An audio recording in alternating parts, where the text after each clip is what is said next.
प्रातःकालीन स्नेह वंदन। आप सबको मेरा प्यार भरा नमस्कार। और आप सुन रहे हैं आकाश गंगा स्टोरी बुक और सुनते हैं आज की कहानी। भारत से एक भिक्षु कोई 1400-1500 वर्ष पहले चीन गया।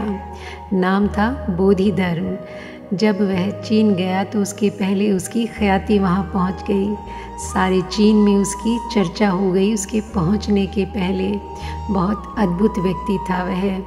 चीन का जो राजा था वू नाम का, वह उसका स्वागत करने को सीमा पर सैकड़ों मील चल कर आया।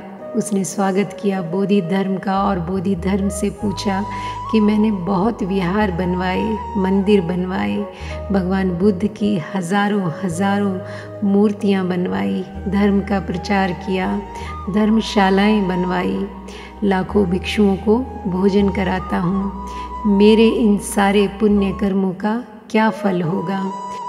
तो बोधि धर्म ने कहा कि कुछ भी नहीं। तो राजा वो चौंक गया। जो भी भिक्षु आते थे वे कहते थे कि ऐसा करो, इनसे बहुत लाभ है, बहुत लाभ है, बहुत पुण्य है।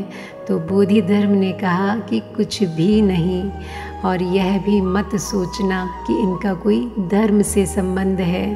तो वह बहुत हैरान हुआ। उसने पूछा कि फिर धर्म से किस बात का संबंध है? तो बोधि धर्म ने कहा कि तुमने मंदिर बनवाए, तुमने भिक्षुओं को भोजन कराया, या तुमने धन बांटा, या मूर्तियाँ खड़ी की। जब तुम यह सब कर रहे थे तो तुम्हारे भीतर कोई जानता है कि यह सब हो रहा है, यह सब किया जा रहा है। वह जो साक्षी है, जो तुम्हारे भीतर जानता है कि अगर उसमें प्रतिष्ठित हो जाओ तो धर्म है, मंदिर बनाने में नहीं, या मंदिर में पूजा करने में नहीं। वह जो मंदिर के बनाने को भी देखता है और जानता है, और मंदिर की पूजा को भी देखता है और जानता है।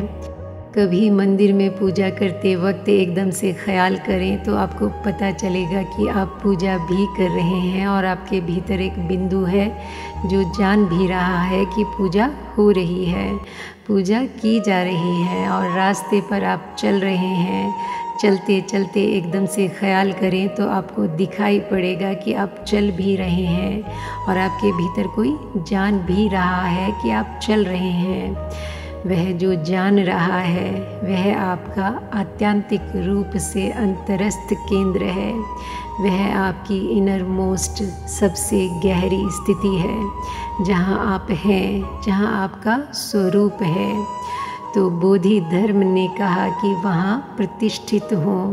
तो धर्म में प्रतिष्ठित हैं, बाकी सब अच्छे काम हैं, धर्म से उनका कोई बहुत गहरा संबंध नहीं है। तो राजा वो बोला कि अगर ऐसी बात है तो मेरा चित्त बहुत अशांत रहता है, उसी के लिए मैंने ये धर्म के कार्य किए। मेरा चित्त कैसे शांत हो जाए बस यह बता दें। तो बोधि धर्म ने उसे देखा और उससे कहा कि कल सुबह 4 बजे अंधेरे में आ जाना, मैं तुम्हारे चित्त को शांत कर दूंगा। और ऐसा कहने वाला कभी कोई व्यक्ति उसे मिला ही नहीं था। उसने दोबारा पूछा कि क्या आप मेरे चित्त को शांत कर देंगे? तो बोधि धर्म ने कहा कि अब दोबारा मत पूछो, सुबह 4 बजे आ जाना। दोबारा पूछने की क्या बात है? मैंने कहा कि मैं चित्त को शांत कर ही दूंगा, तुम आ जाना।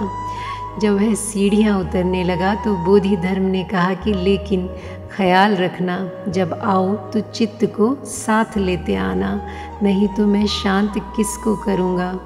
वह रास्ते में बादशाह सोचने लगा कि यह तो बड़ी गड़बड़ बात है, चित्त को साथ लेते आना।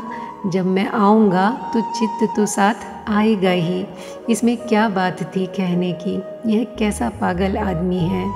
चित्त को साथ लेते आना, इसका क्या मतलब है? मैं आऊँगा तो चित्त साथ आएगा ही। और वह राजा सुबह 4 बजे क्या 3 बजे ही आ गया। आते ही बोधि धर्म ने पूछा, लाए हो चित्त को अपने साथ लाए हो? तो उसने कहा, आप कैसी बातें करते हैं, मैं आया हूँ तो चित्त तो आया ही है। तो उसने कहा कि आँख बंद करो और खोजो कि चित्त कहाँ है, मिल जाए तो पकड़ो और कहो कि यह है, और मैं उसी वक्त उसे शांत कर दूँगा।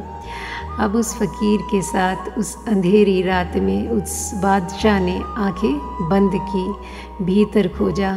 आँख थोड़ी देर बाद खोली। उसने कहा कि वह मिलता ही नहीं है।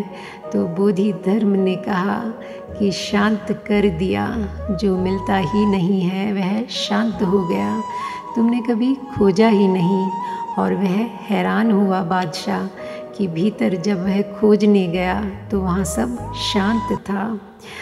जब आप भीतर खोजने जाएंगे तो सिर्फ साक्षी रह जाएगा, खोजने वाला रह जाएगा। और अगर खोजने वाला बहुत प्रतिष्ठा से, बहुत शक्ति से अपने भीतर जाए तो चित्त पाया ही नहीं जाएगा।